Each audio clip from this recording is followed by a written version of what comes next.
Number 1 in our series between Kentucky Fried Falstad and Protectors of Shakuras.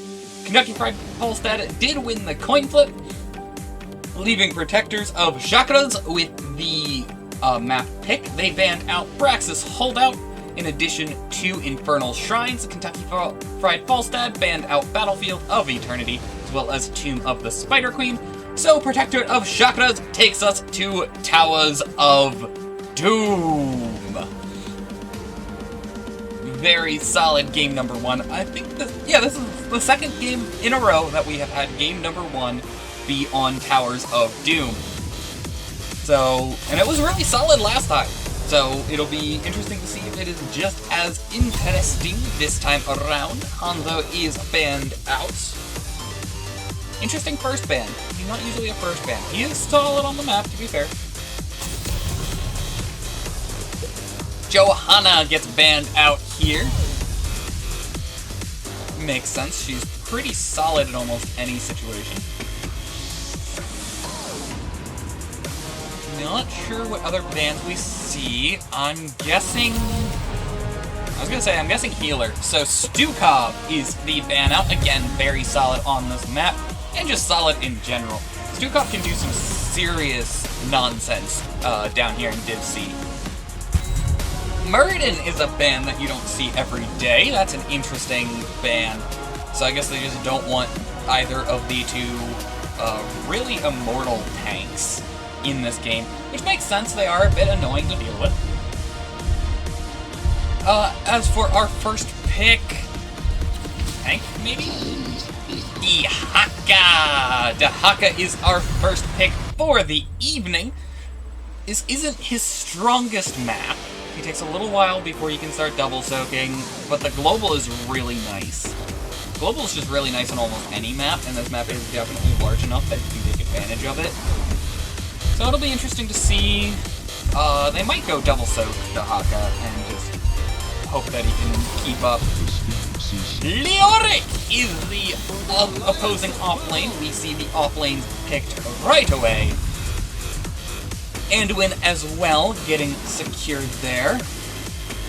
Lots of power on the in that healer pick there. He has that cleanse from 0. He's got a solid amount of just triage healing. Speaking of cleanse from 0, Rhaegar is the healer for the other side, as well as Nubarak as the tank. Makes sense that they picked up a Nubarak before the tanks got starved out here. Double tank ban like that kind of means that you need to pick up a tank. Does mean that this is definitely a DPS ban. Maybe someone else with a lot of poke. Or Avala, I can be wrong. She has a decent amount of poke, but not who I would have expected. Pants! Thank you for the follow. Welcome, welcome, welcome. I don't know if you're my friend Pants. No, I think he's Colonel Pants on Twitch too. But welcome nonetheless. Good to have you. Vadian gets banned out here. Interesting, because there's already a bruiser. And as we all know, the hill I'll die on. Zoltos! Hey, how's it going? It's going... It's a pretty solid cast so far. I mean, we are, like, what, 4 minutes in? Yeah, 4 minutes in, but... Good to have you. Was debating on poking you, but... I'm glad you found your way here. Diablo and Tychus. Makes sense to pick up the Tychus. Tychus typically gets picked into Diablo like that. Valo being down means that Dibbles is going to have a pretty easy time this game, most likely. Those are really the two main people who can burn down a Diablo. So, I mean, you've got a lot of other sustained damage dealers. Greymane! Greymane's a solid choice. You do have that cursed bullet to try and shut down Diablo. You can kind of out-heal it, but it's still pretty snazzy. And you can really go in on a Tychus who's getting too aggressive. So Greymane's solid pick here, and Junkrat also makes sense. Lots of poke. Does mean Greymane is probably going to go more of a wolf-centric build, as in Execute. Which I don't tend to recommend, but they could also just go very sustained long fights. Tassadar, another long fight hero. So it looks like we're going to see some long fights tonight as well. Yesterday there was quite a few of the long fights, but probably not going to be as long as yesterday was. Those fights were long. Alrighty, on the left side here, we have Kentucky Fried Falstad with Conflicted on Greymane, Shadow Droid on the Junkrat, Magic Turtle on Rhaegar, Krogan on the Anubarak, and Honey Badger on the AFK Dehaka. We'll probably see a pause in a second. On the right side, for Protectors of Shakura, we have... Welcome back. Dagny on Diablo, Johnny K.A. on the Anduin, the Boomard on Tassadar, Arum on the Tychus. Arum? Hey, Arum! I didn't realize he was in this! And Pants on the Leoric. I did not realize I was casting my old teammate, and I missed that in the draft. It is good to see you, Arum. I messaged you before this. Like I said, did not realize that you were in this. I tried not to cast old teammates for good reason, but I will remain neutral. I will remain neutral. Poor Dibble's getting absolutely harassed on this rotation, though.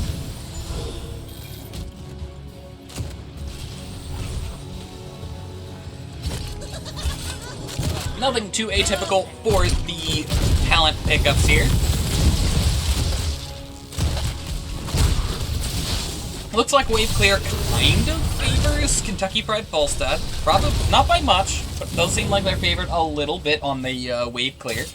Daka's already doing the double soak journey. I think he's behind the Leoric on soak. Yeah, he is behind. Looks like an invade beetle goes over the wall. Big wall from the Tassadar. Dehaka does rotate down here, so does Leoric. Big tongue onto Anduin. He's very out of position. He's probably going to go down here in a second, and he does do so. Looks like Dibbles is going to be next. That invade was successful. That is a lot of siege for 2 minutes into the game here. And Dehaka didn't lose too much soak in exchange for it. They're actually up level, makes sense with the kills, but even still. Front wall at 2 minutes. Protectors of Shakuras needs to try and find an opportunity to slow this down. If they can't figure out how to slow down this aggression, this is going to be a very quick game. There's a lot of ways to slow down aggression, though. Diablo will get tankier. Like, auto dibbles. It's an auto dibbles. Interesting. Pull does go out onto the Diablo, so that will not be available for the team fight. Diablo is just getting absolutely bullied here. Offlanes might take their trade. Dehaka is behind on soak. As to be expected, it takes a little bit of stacking for him to contest with something like a Leoric. Poke does go through on the neutral shrine here. Channel goes through, though. Offlanes do take the even trade on that top lane. Dehaka did pop down here. Does get flipped into the towers. Stasis to keep him alive. But Dehaka coming down here was a little aggressive, so he's going to be even further behind on Soak. Leoric is going to be putting a lot of pressure onto the map here. So the question is, how much of a XP lead and pressure lead is Leoric able to generate there? They're trying to keep him away from doing his thing, but, like, there's already a decent amount of siege just from passive stuff here. Oh! Looks like the invade is coming through from protectors of Shakuras this time. Beetle was bullied away from that camp. Doc is starting on that top lane camp. Actually, they're going to give up the enemy camp. Interesting choice. They did definitely win that fight, but I guess they weren't willing to risk the Dahaka showing up and ruining their fun.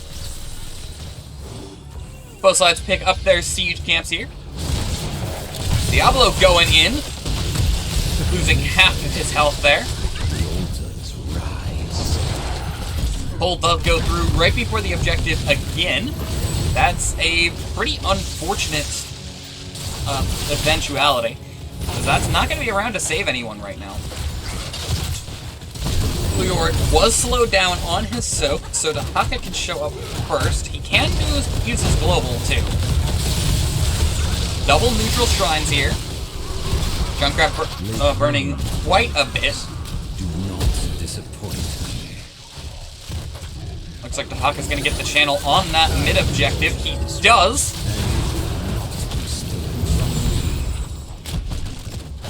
Burrow comes in from the Dahaka. He misses the tongue on the Anduin there. Diablo, though, very alone, taking a ton of damage while Dahaka was zoning out the red team there.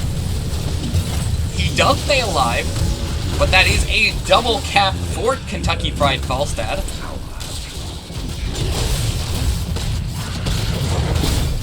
Leoric is definitely dead there, though. Got picked up on that rotation.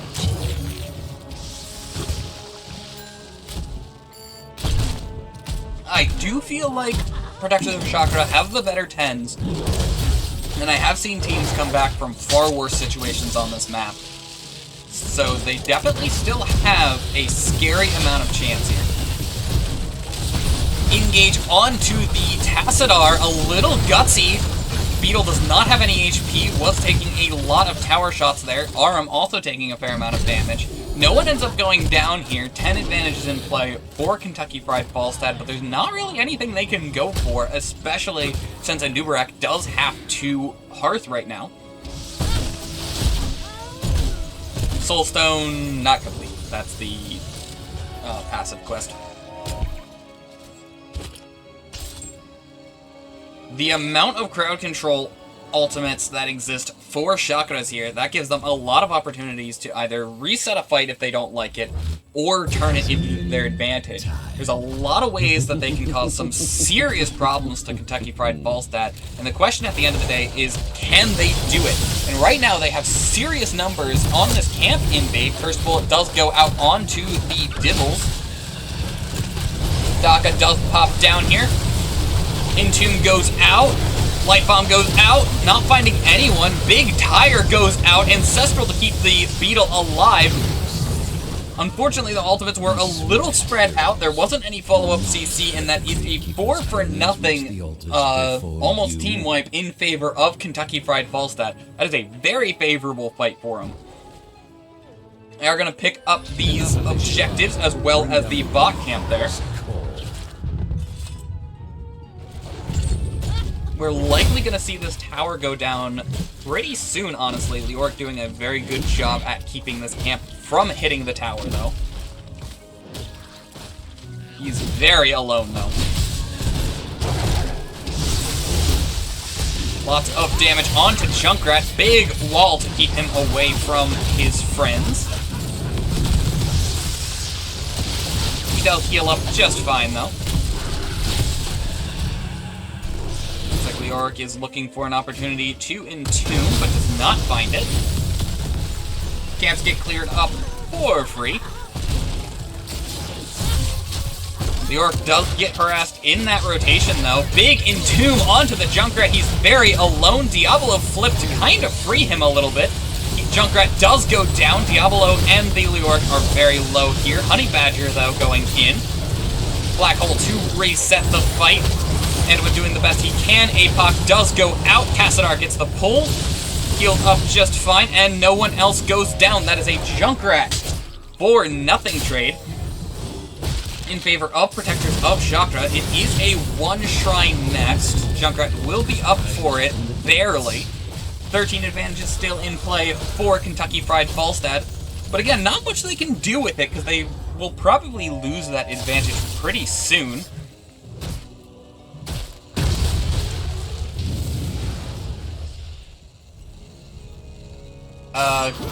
Guinea Degen, I think, is how you pronounce that. Thank you for the follow, and welcome. We are about to see another fight here. Diablo very much on his own, dropping very quickly, and he does go down, burning that Soulstone. Light Bomb onto none, thanks to the stasis, and when taking a lot of damage, does get slowed and does go down there. Altar was picked up by Kentucky Fried Falstad in the middle of that fight. Riptire goes out, bit of damage onto Arum. Cocoon gets burned very quickly. And does look like the tower is going to go down here. Ancestral onto the Greymane.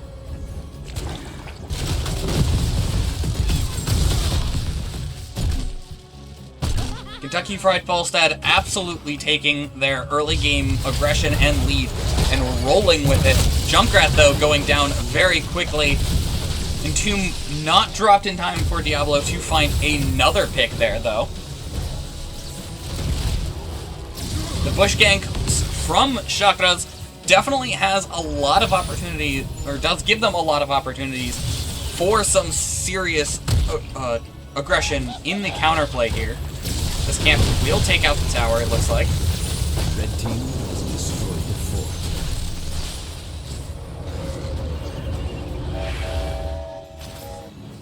Question is, how do they get back into this game? And honestly, the answer is play flawlessly and get some seriously good picks. Unfortunately for them, though, this is a triple shrine. Meaning that they will almost certainly have to give one of the many shrines on this map, if not two. Two is probably pretty close to a death sentence for them. They really can only afford to give up the one. Looks like they're going to give up that bot lane. Take the altars and put an end to the Makes sense. The Haka can't harass you with the global if you go to where the Dahaka is.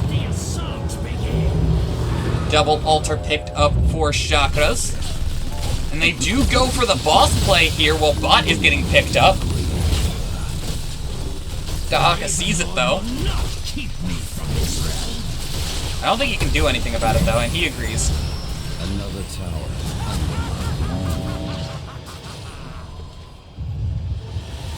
16 advantage is in play for Kentucky Fried Falstad. Heroes. Probably not for too long, though. This bot tower, though, is going to be very hard for them to pick back up. It is a single shrine for the next phase. I've opened my tunnel as well.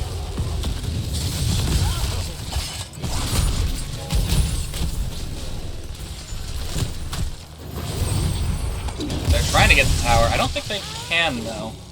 You'll like this one.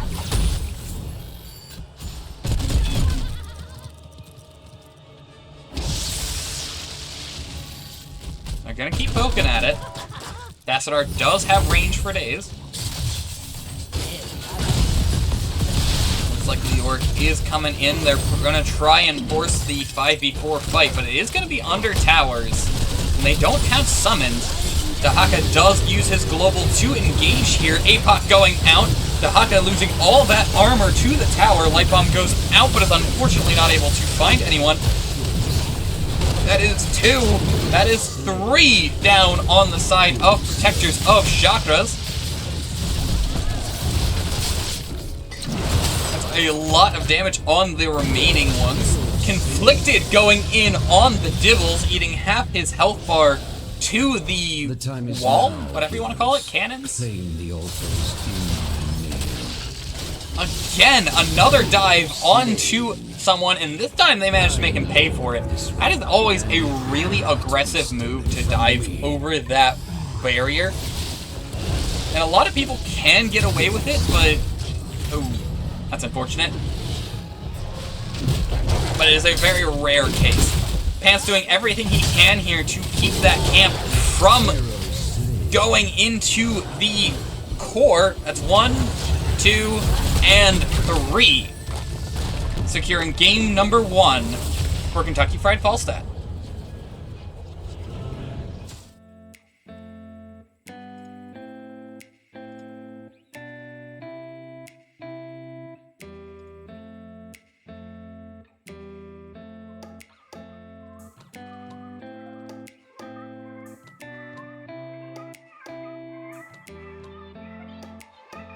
Alright, let's go ahead and...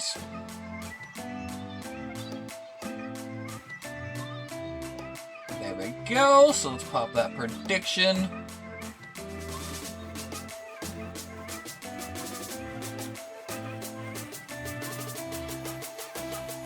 Ah, fan of Conflicted! He did do very well there.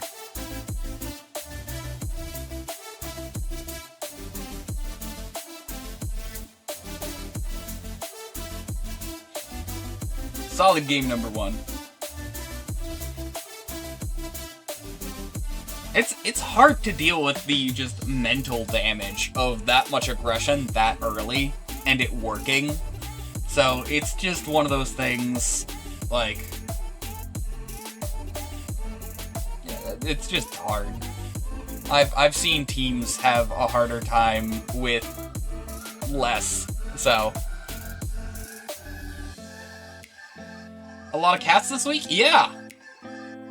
I am very tired, but nevertheless. I need to... Welcome everybody to our game number 2 in our series between Kentucky Fried Falstad and Protector of Shakuras. Kentucky Fried Falstad did win the coin flip. They went for first pick, so Protector of Shakuras banned out Praxis Holdout and Infernal Shrines. Kentucky Fried Falstad in turn banned out Tomb of the Spider Queen, that one, and Battlefield of Eternity. Protector of Shakuras then takes us to... Wait, what? I was gonna say, that's the wrong team. There we go. Protector of Shakuras takes us to Towers of Doom, which Kentucky Fried Falstad won, meaning that Kentucky Fried Falstad was forced into map pick for our game number 2, which they picked Sky Temple. That is not a very common map pick. It is very rare that we get to go here. The Muradin ban does come through. They took a long time debating that. You're here for the Artanis pick? Alright.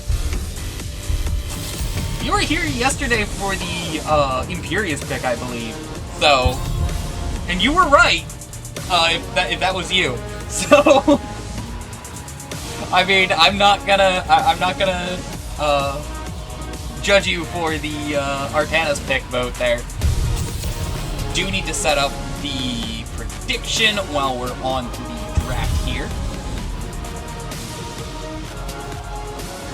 We do see the Johanna and Stukov bans, very common bans, especially for the division. I'm trying to remember what the top 4 were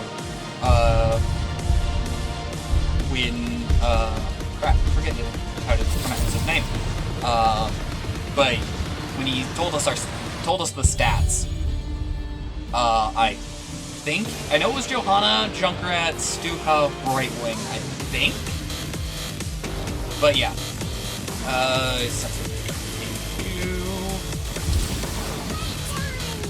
Speaking of Brightwing, the ever-adorable Brightwing does hit the battlefield here. She's too cute to ban. Dahaka is the off-lane for Kentucky Fried Falstad here. And the Rhaegar pick up yet again. Looks like we might just see the same draft as last game on the side of Kentucky Fried Falstad.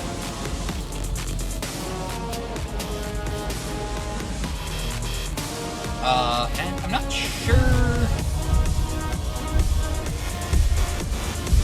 We might see... Hank pick here. They probably hold off lane. Yep, ETC Jaina are the pickups on the side of Protectors of Shakuras.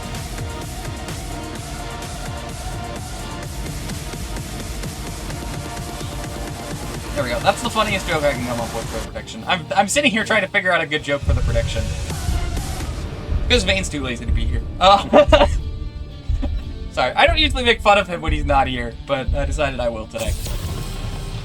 Vala does get banned out here. She is a pretty solid pick. A lot of sustained damage coming from her. Might be a bit much for... she also has the stun. Like, she can follow up ETC slide really well. Junkrat is the final ban for game number 2 here. What do we see here? We probably see... They hold tank. They probably hold tank. So this is going to be double damage, I think.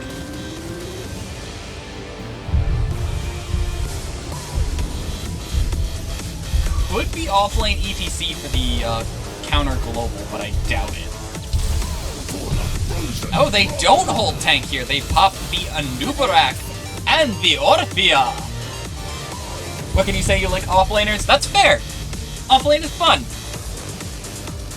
Offlane and healer are kind of my two go-to roles for the most part. I like supporting teams. That's just how I roll. Zuljin! Interesting pick here. That's 2 days in a row that we see Zuljin. And Sonya is the final pick for Protectors of Shakuras. Sorry about the double music. I just realized the thing that you guys have. So much harder to do this without pain. Not sure what final pick is here. Probably some sort of sustained damage dealer. The wait is Cassia! Cassia is a sustained damage dealer. Pretty textbook drafts on both sides here. Nothing too surprising aside from that Zuljin. So it'll be interesting to see how this plays out. Alrighty, let's get into it.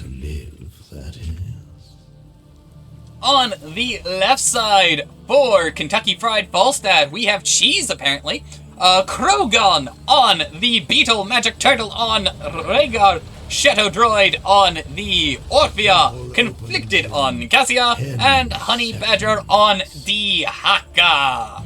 On the right side, we have Protectors of Chakra with Pants on Sonya, Autumn on Jaina, the Boomer on Zuljin, Dogny on ETC, and Johnny K.A. on the ever-adorable Brightwing. And here comes the cheese! They do have a fair amount of siege. Tower is picked up right out of the gate. And they keep up the aggression here. It looks like counter cheese. Oh my word. Or is this just going to be a base race? Do we just have a full-blown base race going on here?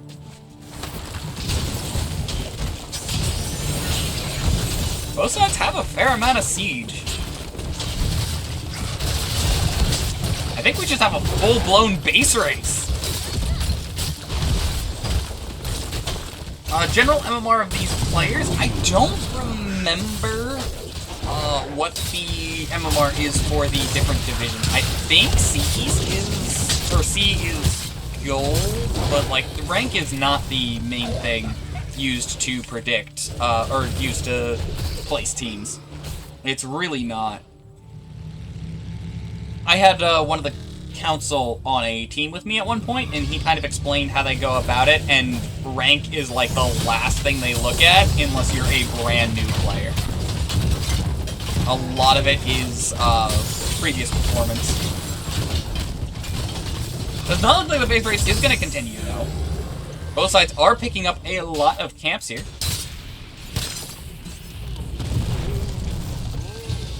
Pressure continues through from Kentucky Fried Falstad. Why'd the music stop? I enabled it. Fort already out of the way, though. That's pretty big.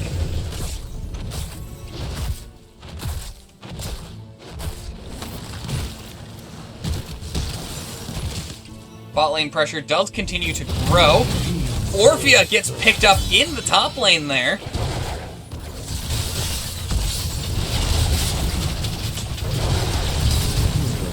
Zul'jin does go down. Sorry, I was looking at the chat. I did not think the fight was still going. But Zul'jin for Orphea is the trade at this point. First objective does spawn here. It's an average between the whole team. That's part of it. That's one of the factors, but it's really not the main factor.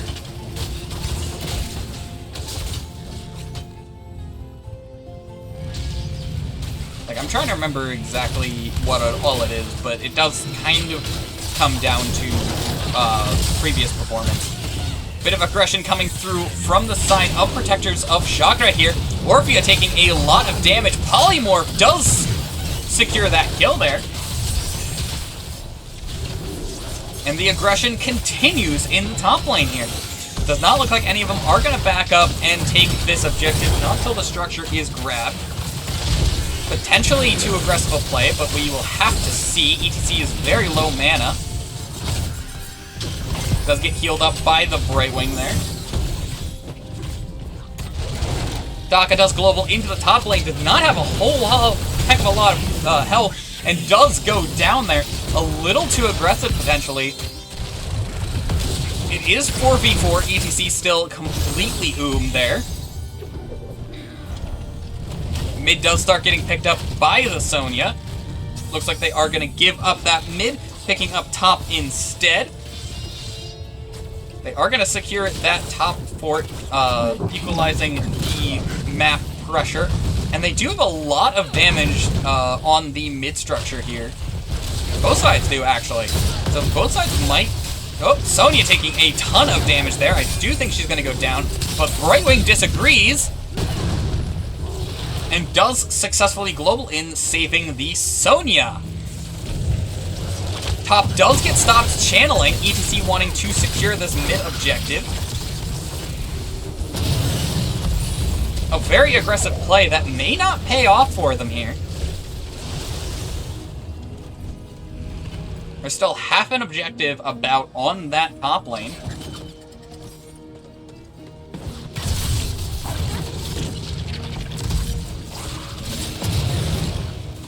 Orphea does step onto the objective. ETC a little out on his own there. Lots of damage onto the Dahaka as well as the ETC. Jaina very much going down, and she does go down. Looks like Zul'jin might be next. Sonya, though, going in on the enemy team. ETC still very, very low. ETC is the next to fall there. Sonya might go down next. Polymorph trying to keep her alive. Mid lane does have a massive wave about to push onto the structure. Don't think Sonya can save it, I'll be honest.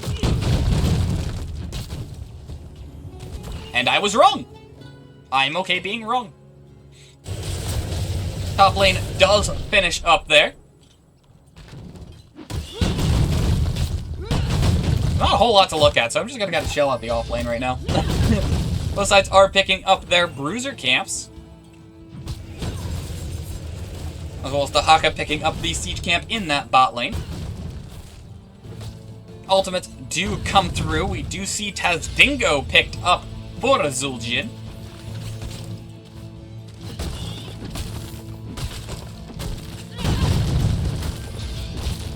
Both sides very even right now. This is still very much anyone's game.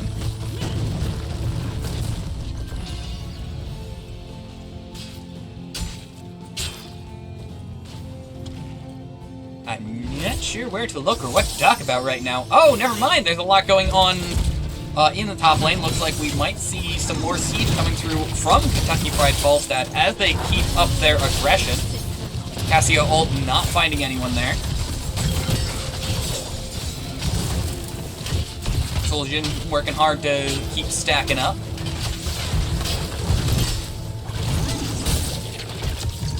just realized he took... Oh, yeah, Voodoo Shuffle. As opposed to the armor. Voodoo Shuffle makes sense. Mid-fort does go down to Kentucky Fried Falstad, and the bot objective will be starting momentarily. Sonya gets spotted just a little too late by Kentucky Fried Falstad, does successfully get the Hearth out. Looks like potential bush gank from Kentucky Fried Falstad.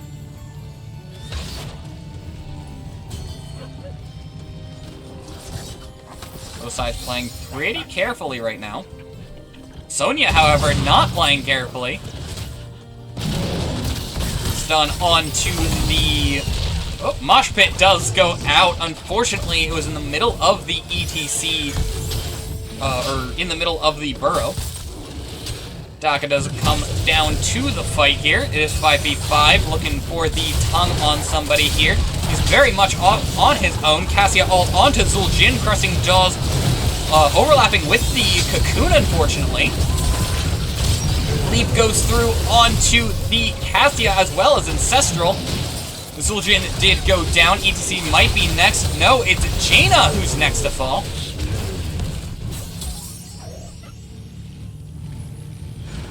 Both sides not really on the same page as their teammates.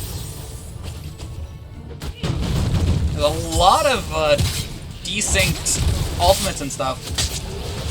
So, honestly, all it takes is one of them to start lining up those CC chains properly. It's like, they're close. All of them have been close.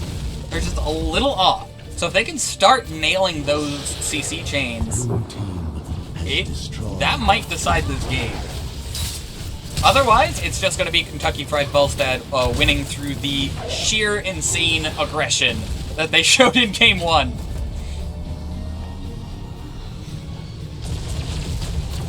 Which is fair. This is definitely the map to win through just sheer return to monkey. Do see the camp invade coming through a little too late from Protectors of Chakra.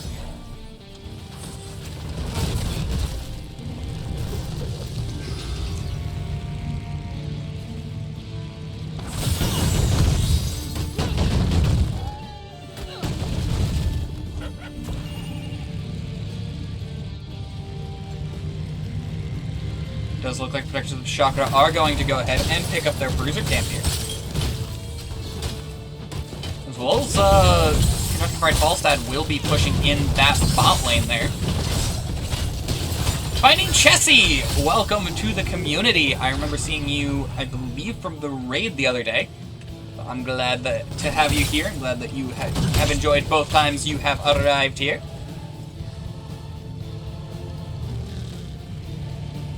Besides keeping an eye on the boss. They are very paranoid about this boss. Does he have a snake head? He has a snake head. I never noticed that. I honestly never noticed that. I don't know how I never noticed that, but I never noticed the dude's a snake.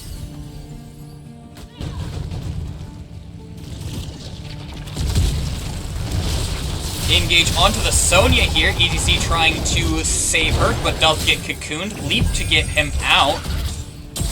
Brightwing trying to keep Sonya alive, but taking a lot of risks herself. But it does not look like anyone is going to go down. But Crushing Jaws was dropped. Mosh Pit not finding a target there.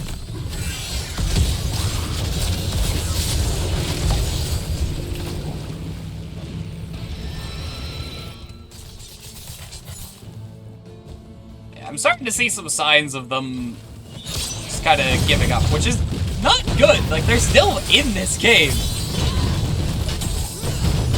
Come on, guys!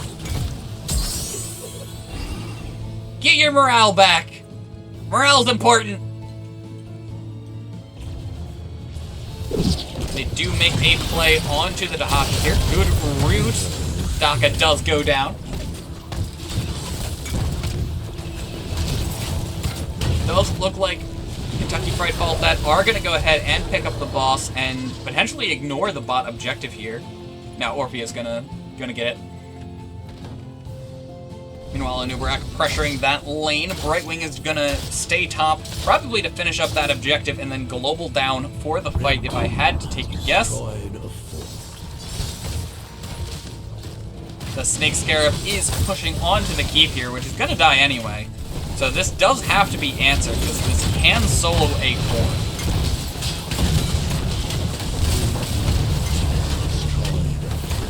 That half health, Zuljin doing the best he can to burn this quite a bit.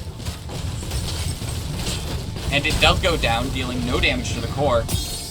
But it does secure Kentucky Fried Falstad that bottom objective. Return to your war, heroes. There we go, starting to see some signs of life coming back to Protectors of Chakra.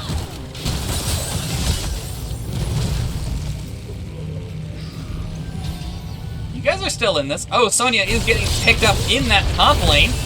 Global does come through from the Brightwing Cocoon as well. Sonya does go down. Brightwing does teleport herself out with that ultimate. Heard a cleanse go out, didn't see on who.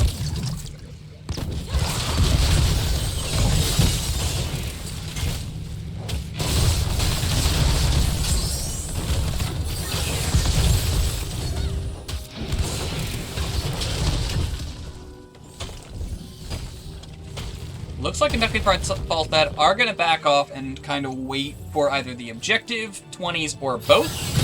Playing pretty safe, which does make sense.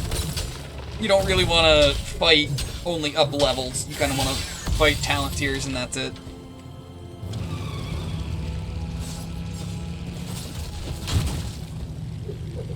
Looking at the talents, I don't really see anything abnormal. Cruiser Camp does get picked up by Protectors of Chakra. Soon they shall pass. This is a double objective, so if Protectors of Chakra can get a solid fight win, they can do a lot of serious damage to Kentucky Fried Falstad's structure. Daka does go down in the bot lane, but ETC and Brightwing go down in the top lane here. Sonya was trying to back them up, but was just a little too late, unfortunately. Through the temples. Guardians. Poor Water Ellie. Not let these mortals approach them. 20 advantage is still in play for Kentucky Fried Falstad. Looks like Protectors of Chakra are not willing to play into this, which does make sense. The core could end up, they could end just going core if they get a solid amount of kills here. So they're just gonna kind of give up their keeps and hope to stay in the game. Honestly, probably their only solid move here. They are not in a good position. Well, actually, it looks like they might go for the Cassia. Anubarak does DC, and the pause does come through, so let's go ahead and hop off that screen there.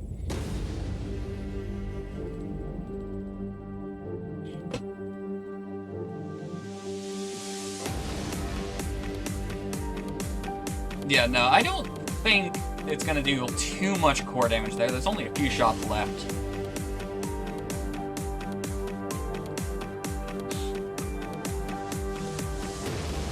But it'll definitely be interesting.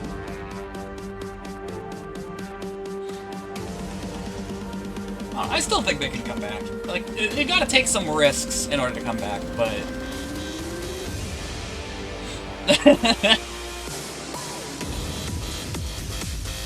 Yep, looks like they're ready to go.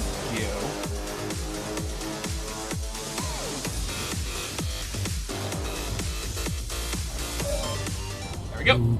Oh, camera pings off into oblivion.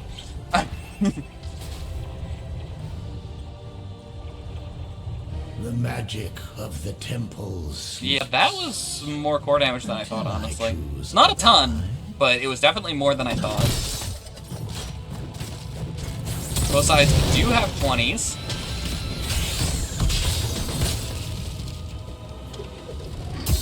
The big thing, honestly, is Zul'jin does not have a ton of stacks.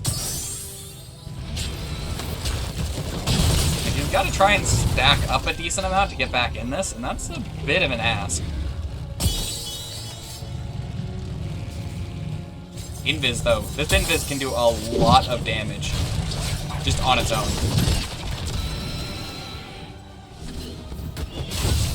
Taka is pushing in that top lane. That does have to be answered. The red team's core is being assaulted. Oh, their hearts get interrupted there. Jaina hearts back to try and deal with it. Ancestral goes through onto the Anubarak.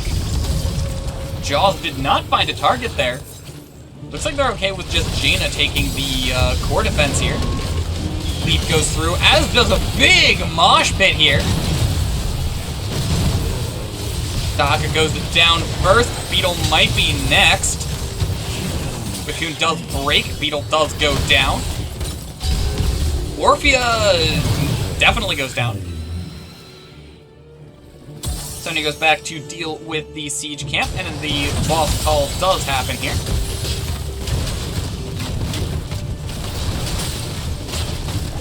That'll get you mentally back in this game. That was a good fight win.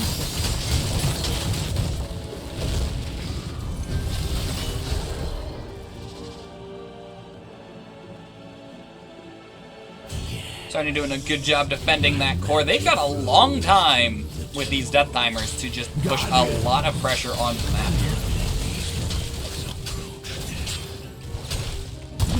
Brightwing hops back as well. Makes sense, she does have that global advantage.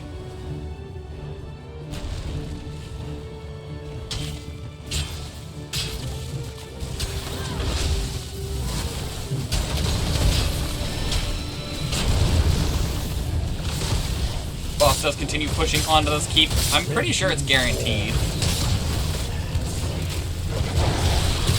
There's a little bit left in the objective.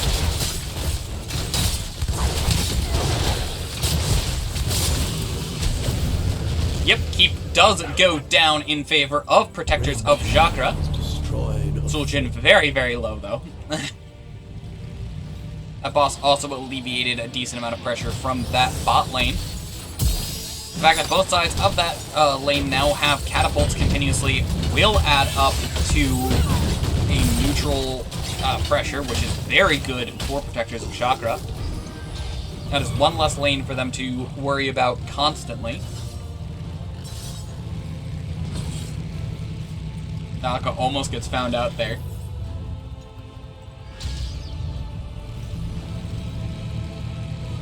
Brightwing trying to deal with that pressure as best as she can. Invade comes through from Kentucky Fried Falstad.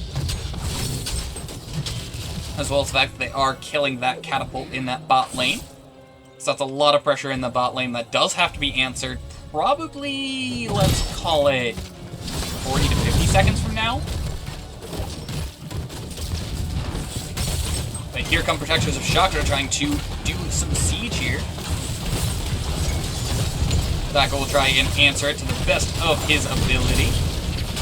Here comes the rest of the team, though.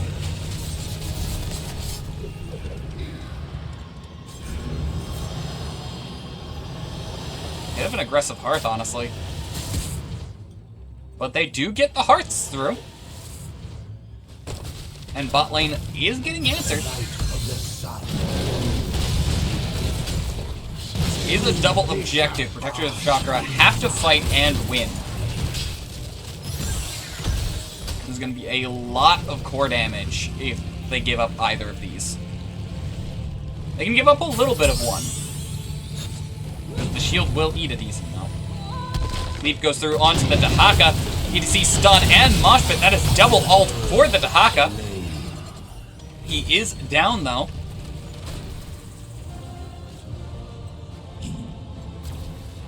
Looks like Zul'jin is going to cap that midpoint there. Jin is going to go deal with the core. Someone has to deal with the Cassia, though, channeling that objective. Jaina does get cocooned. Jaina's back, but very out of position. Core taking a ton of damage here. it does not look like they're going to manage to defend it, as game number 2 goes in favor of Kentucky Fried Falstad.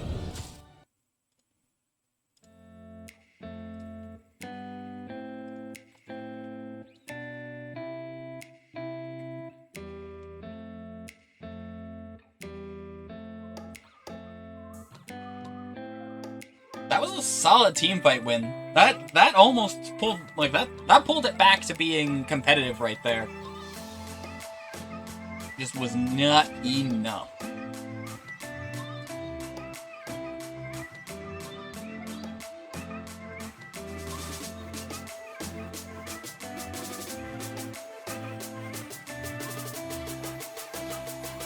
There we go. Let's go ahead and see about an interview.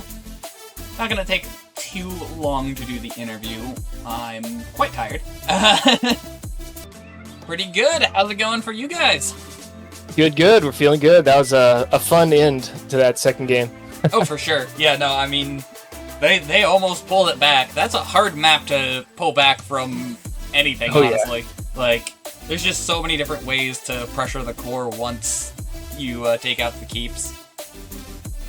But, yeah, they were working on it. Yeah, they almost pulled off something. Like, I've never seen a comeback on Sky Temple, honestly. Like, I really haven't. Yeah, the comebacks I've seen mostly involve like a team wipe, and then you get boss, and then you push to win with it. Fair. That's like the only way that I've seen. But yeah, I think this guarantees you guys into playoffs. I'm pretty sure. Does it really? Oh no, it may not. Yeah, no, there's no, a lot you of said people it, close so to it's you. official now. Fair enough. Yeah, no, there's a lot of people closer to you that I thought you were one of the yeah, we're top somewhere five in there, somewhere in there in that middle of the pack range. So yeah, I mean, it definitely increases your chances a lot. This was a very important game because if they stole 3 points from you, that gives them a solid chance at playoffs, and if you kept 3 points from them, that helps lock them out, which is one less person to fight for that spot. Yeah, for sure. I feel like we dropped a few games that we maybe shouldn't have earlier in the season, and so now we're like, yeah, we're trying to hold on to every game. That's fair. That's very fair. Every little game counts. And sometimes it's hard to realize that, but yeah, and then you get situations like this where it's like, yeah, no, we can't give up really any games because they're a solid contender for one of those spots in the playoffs. Yeah, for sure. And there's so many teams in our division too, so it's kind of like, I don't know. It's like hard to see down the road far enough to know whether you're safe. But yeah, I think you guys have, what, 2 more matches? Something like that? I think we might have a few more than that. Let me see, because I know for sure we have more than that because we have 2 more flex matches that I haven't scheduled yet. You guys got 4. So you guys definitely have a lot of opportunities to get a lot of points here, but you also have a lot of opportunities to not get a lot of points. So. No, we have 6 games left as I'm looking at it, actually. Okay. So yeah. Yep. I thought we were a little closer to the end of the season than we were. So. But still, I definitely think I definitely stand by this being a pretty important match for both of you guys, like, because they were definitely one of your contenders for the slot, and you just made it a lot harder for them to fight for your slot in the playoffs. Oof. So. Well, they'll have to take someone else's slot. We'll be okay with that. Fair enough. But yeah, I don't really have anything specific to talk about it. It was a pretty textbook match. Both sides played well, pretty textbook drafts. It just, you guys played that little bit better. So. Yeah. Thanks for casting it. Really appreciate that. It always makes these a lot more fun. Oh, for sure. But yeah, if you want to do any shout-outs, now would be the time. Shout-outs to my team. Thanks for doing a good job and always keeping it, got to keep it edgy there at the end. We wouldn't want to end a night on an easy note. No, I'm just kidding. Everyone played great, and shout out to protectors of Shakuras. I've been pronouncing it Shakuras. It might be. I just like Shakira, so I say Shakira. fair. But yeah, that's all I got. All right. Well, good luck in your future games. Hopefully, I will see you guys in the future. Absolutely. All right. We'll catch you later. See ya. I think we have a few other casts going on right now. Let me go double check that. If not, I'll probably send you guys over to one of the people I enjoy. I don't know who's live right now. Okay, looks like Pellador Hots is around. So give me a second, see if he's wrapping up at all, or if they're still running their game. Oh, they like just started. Okay, cool. So I will go ahead and send you over to Pellador Huts. And Pellador.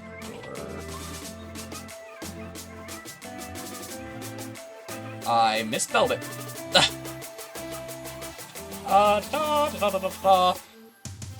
There we go. So I'll go ahead and send you guys over there. Thank you guys for joining me. And I will see you all next time. Peace.